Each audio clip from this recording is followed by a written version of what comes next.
Hello everyone, welcome to mining Pathshala. मैं college Kumar लेकर आया हूँ सीरीज ऑफ बेसिक कंसेप्ट्स का पार्ट 2 का, दैट इज फिजिक्स का तीसरा लेक्चर। पिछले लेक्चर में हमने ऑलरेडी कवर कर रखा है वेक्टर्स और उसके बेसिक्स जो भी पढ़ने थे, रेजोल्यूशन वगैरह हमने लास्ट लेक्चर में कवर कर रखा है। आज के लेक्चर में हम पढ़ेंगे स्केलर क्वांटिटीज। तो चलिए शुरू करते हैं आज का lecture, physics lecture 3, that is scalar quantities. इसमें सबसे पहले जो हम पढ़ेंगे वो पढ़ेंगे basic definition of scalar quantities. Scalar quantities का बेसिक डेफिनेशन हम पढ़ेंगे। वेक्टर में हमने बेसिक डेफिनेशन में क्या पढ़ा था कि एक तरीके का फिजिकल क्वांटिटी जिसमें मैग्नीट्यूड हो और डायरेक्शन हो, मींस मैग्नीट्यूड और डायरेक्शन दोनों हो। स्केलर का जो बेसिक डेफिनेशन होता है, डेफिनेशन ऑफ स्केलर क्वांटिटीज, जो बेसिक डेफिनेशन होता है, ए फिजिकल क्वांटिटी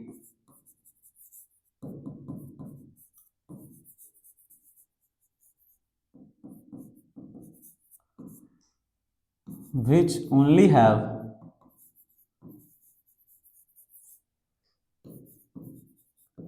magnitude।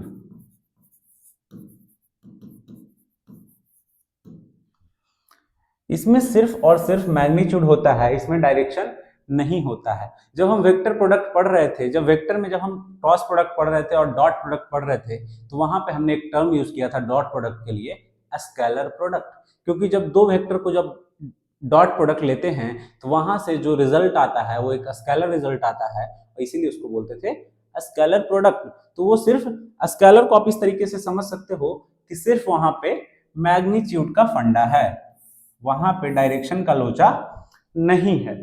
तो ये हो गया स्केलर क्वांटिटी का बेसिक डेफिनेशन। अब देखेंगे कुछ एग्जांपल्स कि कैसे स्केलर क्वांटिटीज होते हैं, क्या होते हैं। वेक्टर्स में हमने क्या क्या देखा था, डिस्प्लेसमेंट देखा था, वेलोसिटी देखा था, एक्सेलरेशन देखा था, और एक फोर्स के साथ आपको एग्जांपल भी दिया था। तो चलिए हम देखते हैं इसके कुछ एग्जांपल्स। तो एग्जांपल्स देखते हैं नेक्स्ट स्लाइड पे कि पहला एग्जांपल जो हम पढ़ेंगे वो पढ़ेंगे डिस्टेंस एंड स्पीड। पहला जो हमारा एग्जांपल है वो डिस्टेंस और स्पीड है। डिस्टेंस और स्पीड क्या है, स्केलर क्वांटिटीज है। कैसे स्केलर क्वांटिटी है, क्योंकि इसका डायरेक्शन नहीं होता है, इसका सिर्फ और सिर्फ मैग्नीट्यूड होता है, इसलिए इसको बोलते हैं हम, ये स्केलर क्वांटिटीज के कैटेगरी में आता है। तो डिस्टेंस क्या होता है, डिस्टेंस कैसे होता है, आप इस तरीके से देख सकते हो, मैं एक बार शायद समझा चुका हूं। ए पॉइंट आपका ये है और एक पॉइंट आपका ये वाला बी पॉइंट है। अब कोई पूछेगा कि ये दोनों पॉइंट के बीच का डिस्टेंस क्या है पाथ का, तो आप उनसे जरूर पूछोगे कि कौन सा पाथ का, कैसे पाथ है। इस ए से बी का जाने का पाथ एक ऐसा भी हो सकता है, ऐसा भी हो सकता है, एक ऐसा भी हो सकता है। ये तीनों ए से बी जाने का पाथ है। तो आप यहां पे क्लियरली कह सकते हो कि दो पॉइंट के बीच का डायरेक्ट यहां से अगर इस तरीके से अगर पाथवे बना हुआ है दो तीन, तो आप डायरेक्ट डिस्टेंस नहीं बता सकते हो कि दो पॉइंट के बीच का डिस्टेंस क्या होने वाला है, कौन से पाथवे। आपको पाथवे क्लियर करना होगा, पाथ आपको क्लियर होगा, उसके बाद ही आप एग्जैक्ट डिस्टेंस दो पॉइंट के बीच में बता सकते हो। ये डिस्टेंस कुछ और होने वाला है, ये डिस्टेंस कुछ और होने वाला है, और ये डिस्टेंस कुछ और होने वाला है, जबकि तीनों डिस्टेंस ए और बी पॉइंट का ही डिस्टेंस है। तो ये हो गई डिस्टेंस की बात। तो ये इसका मतलब सिंपल है कि जो डिस्टेंस है वो है पाथ डिपेंडेंट, ये पाथ पे डिपेंड करता है। पाथ आपको पता होना चाहिए, पाथ पता होना चाहिए कि कौन से पाथ से जा रहे हैं। डिस्प्लेसमेंट क्या होता था, सिंपली जो इनिशियल पॉइंट है और फाइनल पॉइंट है उसको एक स्ट्रेट लाइन से जोड़ दो, तो वो होता था डिस्प्लेसमेंट। तो वो पाथ डिपेंडेंट नहीं होता था, डिस्प्लेसमेंट जो होता था वो पाथ डिपेंडेंट नहीं होता था, डिस्टेंस जो होता है वो होता है पाथ डिपेंडेंट। तो हमने डिस्टेंस को इस तरीके से आपको डिफाइन कर दिया कि कैसे ये डिस्प्लेसमेंट से अलग है। अब हम बात करेंगे इसी के साथ स्पीड का। स्पीड से तो आप पहले से ही वाकिफ हो, बचपन से ही वाकिफ हो कि स्पीड क्या होता है। स्पीड क्या होता है, किसी भी डिस्टेंस को अगर एक टी टाइम में कवर किया जाए तो उस डिस्टेंस को अगर उस टाइम से डिवाइड कर देंगे तो हमारा निकल जाएगा स्पीड। तो यहां पे स्पीड, डिस्टेंस और टाइम का जो रिलेशन है,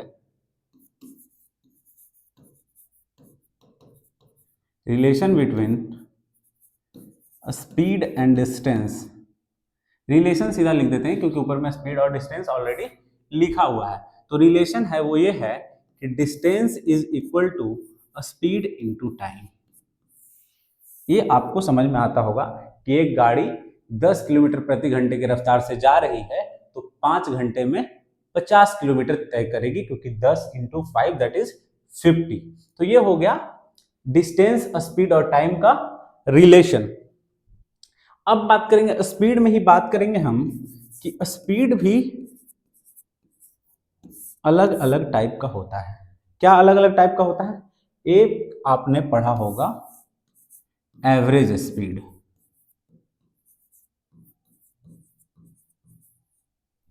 और दूसरा आपने पढ़ा होगा या नहीं पढ़ा होगा तो आप सुन लो, instantaneous speed.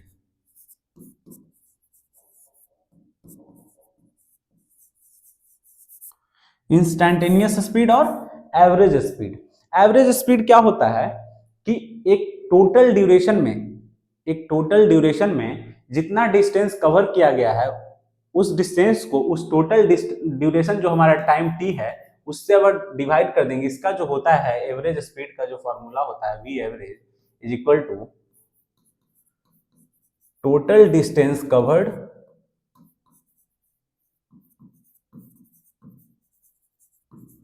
Upon total time taken.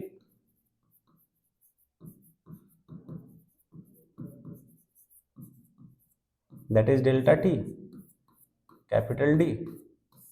ये हो गया एवरेज स्पीड की बात। एवरेज स्पीड का अगर आपको फॉर्मूला अप्लाई करना है तो आप ये फॉर्मूला लिख सकते हो, total distance covered upon total time taken that is delta of T. But किसी किसी केस में क्या होता है कि आपको इंस्टेंटेनियस स्पीड का बात किया जाएगा, एक फिक्स पॉइंट पे स्पीड पूछा जाएगा, समझ रहे हो?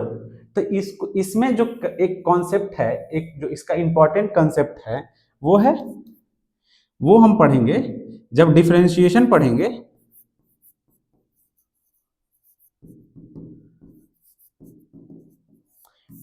तब पढ़ेंगे हम इस कॉन्सेप्ट को कि इंस्टैंटेनियस स्पीड का कॉन्सेप्ट क्या होता है। एक तो इंस्टैंटेनियस स्पीड इस तरीके से भी बोला जा सकता है कि एक गाड़ी है जो 20 किलोमीटर प्रति घंटे की रफ्तार से जा रही है तो 4 घंटे तक ट्रेवल करती है, तो बताइए कि उसका स्पीड 3:32 पे क्या होगा।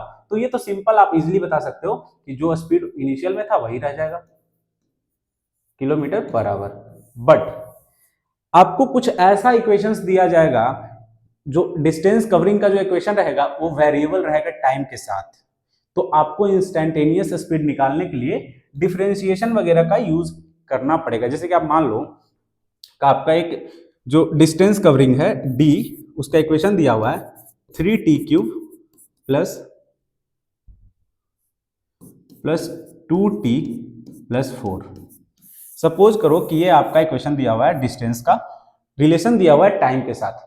अब आपसे पूछा गया है इंस्टैंटेनियस स्पीड, यहां पे आपसे पूछा गया है इंस्टैंटेनियस स्पीड, इंस्टैंटेनियस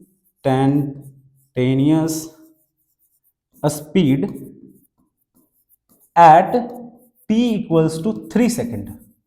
समझ रहे ना, एक पर्टिकुलर टाइम ऑफ इंस्टेंट पे आपसे इसका स्पीड पूछा गया है कि ये जो डिस्टेंस और टाइम का जो रिलेशन है, जिस भी व्हीकल के द्वारा ये कवर किया जा रहा है उसका इंस्टैंटेनियस स्पीड बताइए आप 3 सेकंड पे। तो यहां से आता है ये डिफरेंशिएशन वाला कॉन्सेप्ट। इसको आप इस तरीके से कर सकते हो, डिफरेंशिएट, इसको आप कर दोगे डिफरेंशिएट, तो डी ऑफ, क्योंकि डिस्टेंस को हम डिफरेंशिएट कर रहे हैं टाइम के टर्म, टाइम के रिस्पेक्ट में, तो इधर से जो हमारा आएगा वो आएगा 9t² +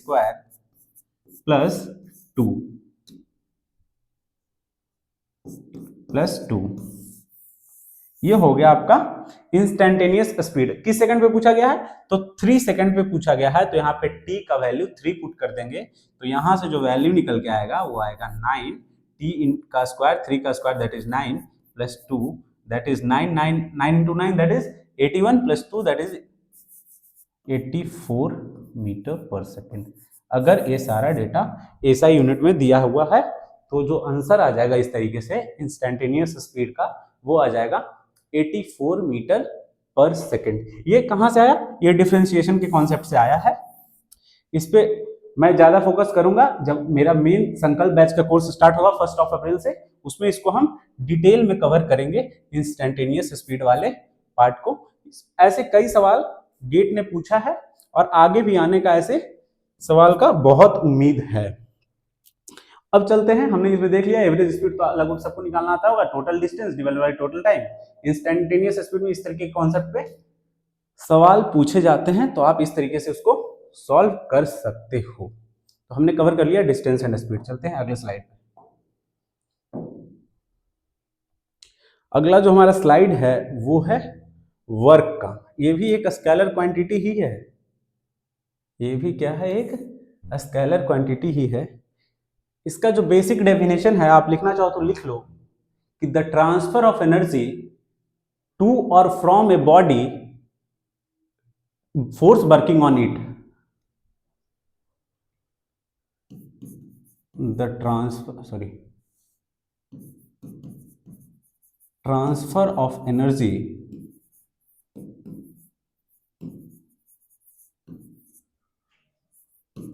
to or from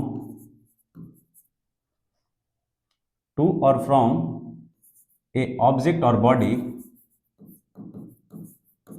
the transfer of energy to or from a object or body due to action of force on it। ये होता है इसका डेफिनेशन, जिसका कि कोई इंपॉर्टेंस नहीं है। डेफिनेशन अगर आपको नहीं पता है तो भी आप, अगर इंपॉर्टेंट चीजें इसका पता है आपको कि फॉर्मूला वगैरह पता है कि कैसे निकालते हैं वर्क वगैरह, तो आप इजीली सवाल को अटेम्प्ट ले सकते हो, उसको सॉल्व कर सकते हो। तो इसका जो बेसिक फॉर्मूला है वो है वर्क डन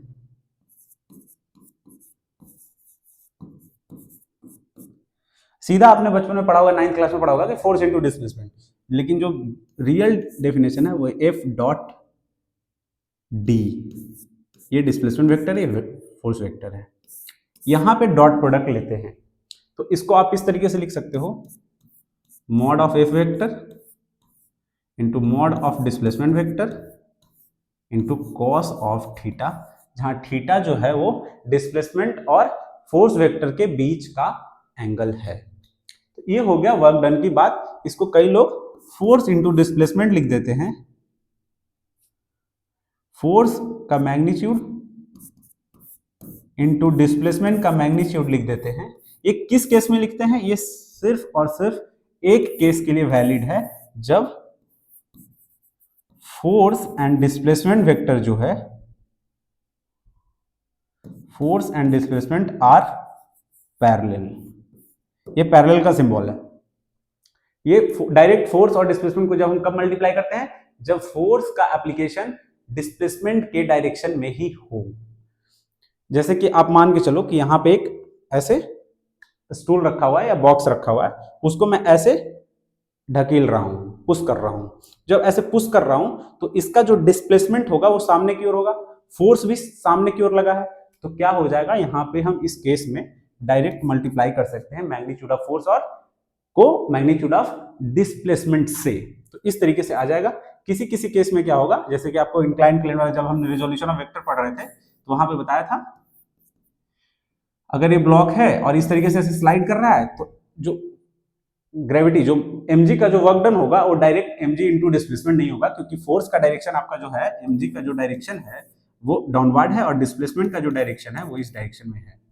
तो इस तरीके से आप यहाँ पे डायरेक्ट मल्टीप्लाई नहीं कर सकते हो। यहाँ पे जो एंगल है, इस एंगल का भी रोल रहेगा, कॉस ऑफ थीटा भी आपको मल्टीप्लाई करना होगा अगर ये एंगल थीटा है तो, ये एंगल थीटा है तो इस तरीके का रोल है एंगल का, और इस तरीके से हम कैलकुलेट करते हैं वर्क डन। तो हमने वर्क को भी आपको समझा दिया है कि वर्क क्या होता है, एक केस में होता है फोर्स इनटू डिस्प्लेसमेंट। आप ये जो है ये सॉलिड डेफिनेशन है, इसको अगर आप याद कर लो तो कोई भी केस को आपको याद करने की जरूरत नहीं है। वर्क डन क्या होता है? Force dot displacement, force dot displacement, जिसका कि अगर मैग्नीट्यूड निकालें तो मैग्नीट्यूड आएगा, क्योंकि ये डॉट प्रोडक्ट है तो एक स्केलर क्वांटिटी देगा, स्केलर क्वांटिटी है वर्क डन, जो आएगा आंसर वो आएगा mod of F into mod of D into cos of theta, जहां की थीटा जो है वो फोर्स और डिस्प्लेसमेंट वेक्टर के बीच का एंगल है। अगर पैरेलल होगा तो सीधा फोर्स और डिस्प्लेसमेंट को मल्टीप्लाई कर देना है, तो यहां से आपको मिल जाएगा वर्क डन का वैल्यू।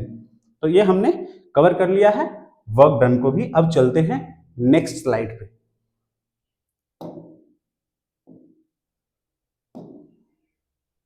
नेक्स्ट स्लाइड जो है हमारा वो है power.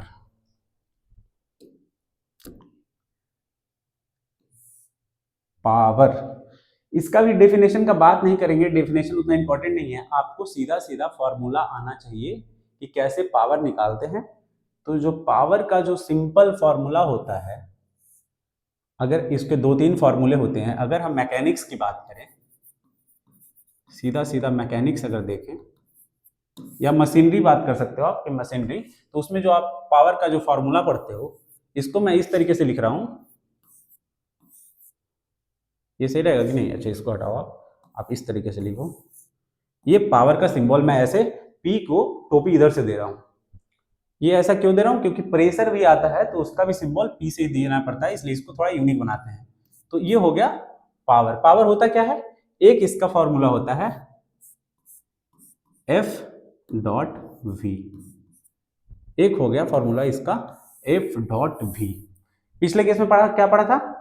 F dot D displacement. आप यहां से रिलेट कर सकते हो, आपने अगर बेसिक पढ़ा होगा तो आप पढ़ा होगा power is equals to work upon time, या फिर आप पढ़ा होगा, आपने पढ़ा होगा एनर्जी अपॉन टाइम। तो एनर्जी तो अगले स्लाइड में हम पढ़ने वाले हैं, तो वर्क अपॉन टाइम यहां पे कर देते हैं, वर्क डन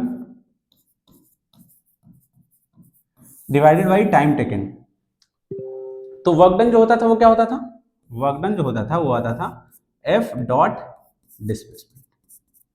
अब यहां से आप समझो कि एफ डॉट डिस्प्लेसमेंट, और आप इसको टाइम, इसको जब कैलकुलेट करोगे तो क्या आएगा?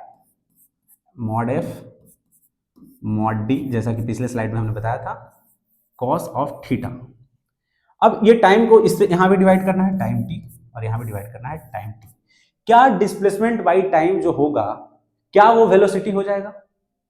क्या जो डिस्प्लेसमेंट बाई टाइम हो जाएगा, क्या वो वेलोसिटी हो जाएगा? बिल्कुल हो जाएगा। तो यहां से इसी तरीके से जो आएगा mod of F mod of D divided by T, that is V, ये वाला टर्म मिल करके बनेगा V, that is velocity vector. इसको मॉड है कॉस ऑफ थीटा। क्या यही आपका पावर है? तो आप यहां से देख सकते हो कि किस तरीके से वर्क डन से हमने टाइम से डिवाइड करके कैसे पावर निकलता है, और ये फॉर्मूला दोनों को देख सकते हो कि एफ डॉट भी पावर कैसे होता है और वर्क डन जो है वो एफ डॉट डी कैसे होता है। तो ये हमने पावर का देख लिया दो फॉर्मूला, एक फॉर्मूला, एक हमने वो क्या देख लिया, एनर्जी बाई टाइम भी होता है, एक होता है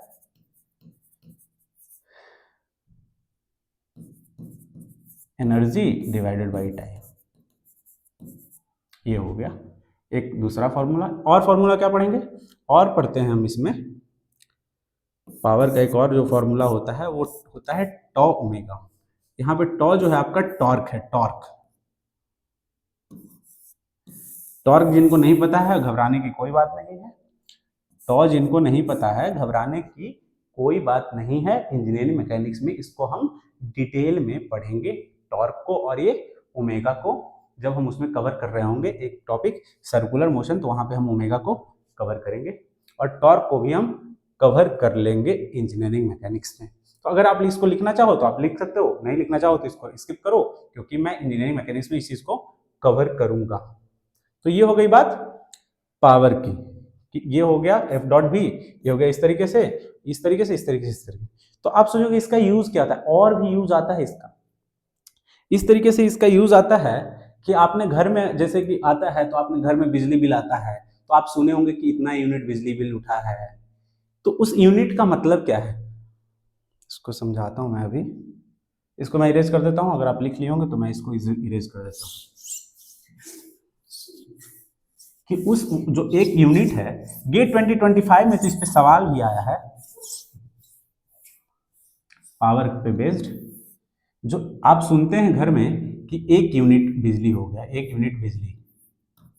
1 यूनिट जो होता है, इसका जो डेफिनेशन है, ध्यान से सुनिएगा इसके डेफिनेशन को, इसका जो रियल डेफिनेशन है ये बहुत इंपॉर्टेंट है, हर किसी को पता होना चाहिए कि 1 किलोवाट का कोई भी इलेक्ट्रिक एप्लायंसेस को, 1 किलोवाट के कोई भी इलेक्ट्रिक एप्लायंसेस को अगर 1 घंटे तक चलाया जाए तो जो एनर्जी कंज्यूम होगा वही होता है 1 यूनिट। तो किसी भी इलेक्ट्रिक 1 किलोवाट, 1 किलोवाट के कोई भी इलेक्ट्रिक एप्लायंस को 1 आवर तक, 1 घंटे तक used for 1 hour, used for 1 hour, वो होता है आपका ये। अगर इसको इतना देर तक यूज किया जाए तो जो इलेक्ट्रिसिटी कंज्यूम होगा,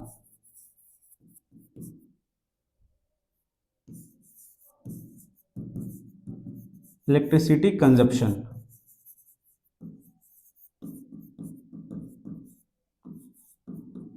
विल बी 1 यूनिट। ये होता है बेसिक डेफिनेशन। जो बेसिक इसका मतलब है वो ये होता है कि 1 किलोवाट के किसी भी अप्लायंसेस को अगर आप 1 घंटे तक चलाते हो तो उसमें जो इलेक्ट्रिसिटी का जो कंजप्शन होता है वो होता है 1 यूनिट। 1 किलोवाट का क्या मतलब है? यूनिट कन्वर्जन में आपने पढ़ा होगा कि किलो का मतलब 10⁻³ होता है। तो यहाँ पे आप सिंपली लिख सकते हो इतना वाट का कोई अप्लायंस को कितना देर के लिए चलाया जा रहा है। इसका एक और चीज मैं यहाँ लिख दूं, इसका जो ऐसा यूनिट होता है वो होता है watt, that is joule per second. हाँ, जूल पर सेकेंड। तो ये 1000 वाट का है और इसको 1 घंटे नीचे, अभी मैं कंज्यूम करके दिखाऊंगा कितना एनर्जी होता है वो। तो आप यहां से देखो 1000 वाट है, ये मीन्स लिख सकते हैं 1000 जूल पर सेकेंड। वाट को हमने लिख दिया जूल पर सेकेंड। तो इसको अब कितने देर के लिए चलाया जा रहा है? 1 आवर के लिए। 1 आवर में कितने सेकंड्स होते हैं? तो आपको याद होने चाहिए 1 आवर में होते हैं 3600 सेकंड्स। जब इसको कैलकुलेट करोगे तो ये जो आएगा आपका सिंपल, इसको आप इस तरीके से देख सकते हो, ये सेकंड सेकंड कट जाएगा, आ जाएगा 3.6 इंटू 10⁻6। ये जो जूल ऑफ एनर्जी है इसी को बोलते हैं 1 यूनिट। यही है 1 यूनिट। इस एनर्जी को प्रोवाइड करने में जो इलेक्ट्रिसिटी कंज्यूम हो रहा है वो इक्विवेलेंट है 1 यूनिट के। तो हमने एक और चीज बता दिया आपको, यूनिट का मतलब बता दिया, जो डेली लाइफ में इलेक्ट्रिसिटी में जो यूनिट यूज होता है उसका मैंने मतलब बता दिया। यहाँ पे हमने आपको बता दिया कि वर्क, सॉरी, जो पावर होता है उसका ऐसा यूनिट वॉट है, जूल पर सेकंड होता है। इसी तरीके से वर्क डन का भी जो ऐसा यूनिट है वो है जूल। आप देख पा रहे होंगे ना, वर्क बाई टाइम हमने कर रखा था वहां पे। तो वर्क का अगर आप लिखना चाहें तो लिख सकते हैं ऐसा यूनिट है वो है जूल। जूल है वर्क का ऐसा यूनिट। तो हमने पावर को भी कवर कर लिया है। अब चलते हैं नेक्स्ट स्लाइड पे। ये फार्मूला आपके लिए बहुत इंपॉर्टेंट है, इसको आप नोट कर लो। ये आपको मैंने बता दिया कि कैसे डेली लाइफ में इलेक्ट्रिसिटी का यूनिट का मतलब क्या होता है। और पावर पे तो एक सवाल भी आया है एप्टीट्यूड सेक्शन में गेट 2025 में। तो ये टॉपिक तो इंपॉर्टेंट आपके लिए है ही।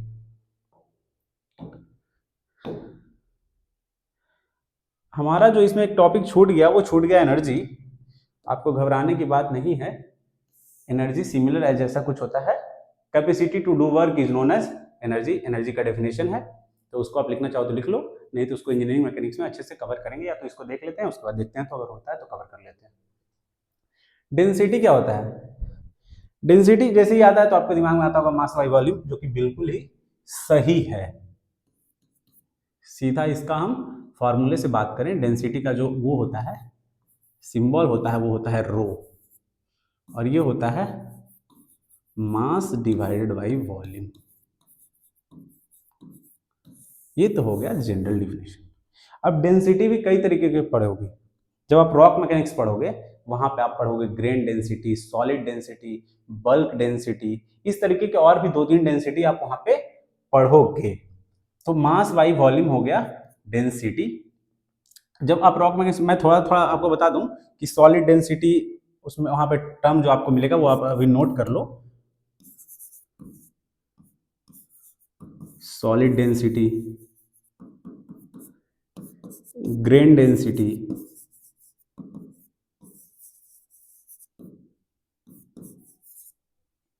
और आपको मिलेगा बल्क डेंसिटी।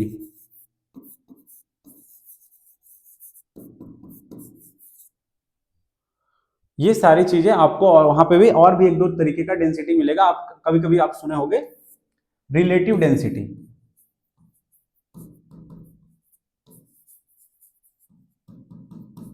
ये क्या होता है? रिलेटिव डेंसिटी क्या होता है? अगर आपको कोई डायरेक्ट बोले कि रिलेटिव डेंसिटी इतना है, तो आप किसके रिलेटिव लेते हो? वाटर के रिलेटिव। लेकिन अगर आपको स्पेसिफाई किया जाए किसी और मटेरियल का, तब वहां पे आप इसमें क्या होता है रिलेटिव डेंसिटी, कोई आप जनरली, जो जनरली इसमें यूज किया जाता है रिलेटिव डेंसिटी में रेफरेंस, वो होता है वाटर का रेफरेंस। जो रेफरेंस है वो वाटर का लिया जाता है, वाटर का रेफरेंस लिया जाता है। तो इसी तरीके से जो रिलेटिव डेंसिटी होता है, इसको आप relative humidity, sorry relative density समझना इसको। तो ये रिलेटिव डेंसिटी जो होता है वो होता है, इसको लिखो density of material upon density of water.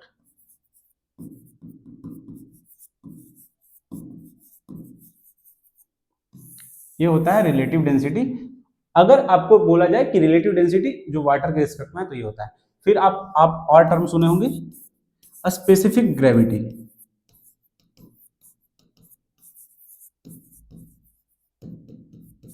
ये भी आपको आगे सुनने को मिलेगा, स्पेसिफिक ग्रेविटी। ये जो है ये फिक्स है कि ये वाटर के रिस्पेक्ट में ही होता है। ये होता है with respect to water always.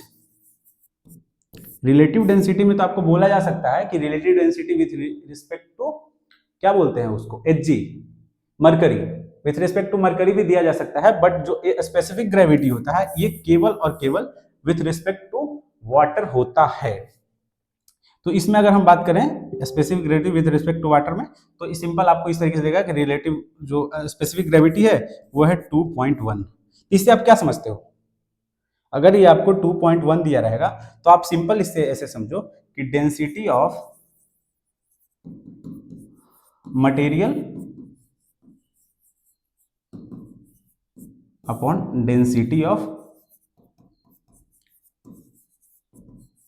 यहाँ पे आप कंफ्यूज मत होना कि यहाँ पे भी वही चीज लिखा हुआ है, यहाँ पे भी वही चीज लिखा हुआ, वही चीज है, बट यहाँ पे कोई और चीज भी हो सकता है, किसी और चीज, किसी और मटेरियल का हो सकता है, मे बी मरकरी का हो सकता है, मे बी किसी ऑयल का हो सकता है।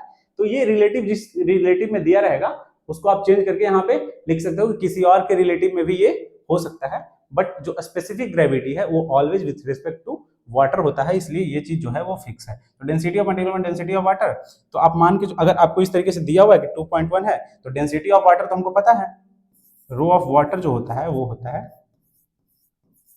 1000 kg पर मीटर क्यूब। क्या इसमें कोई डाउट है? तो यहां से हम, अगर ये दिया रहेगा हमको, तो यहां से हम निकाल सकते हैं कि रो ऑफ मटेरियल जो होगा वो होगा density of water into this, तो वो आ जाएगा 2100 kg पर मीटर क्यूब।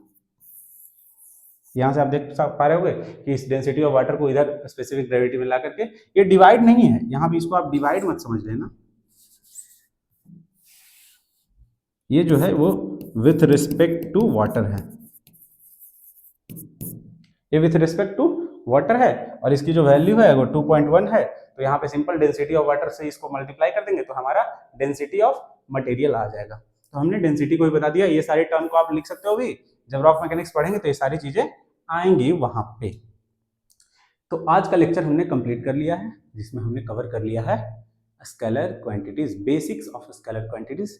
बाकी जो भी स्केलर क्वांटिटी है जो आपको लगता है कि मैंने छोड़ दिया है, कवर नहीं किया है, वो सारे हम कवर करेंगे इंजीनियरिंग मैकेनिक्स जब पढ़ेंगे संकल्प बैच के कोर्स में। तो आज के लेक्चर में यहीं तक रहते हैं, मिलते हैं अगले लेक्चर में। Thank you very much.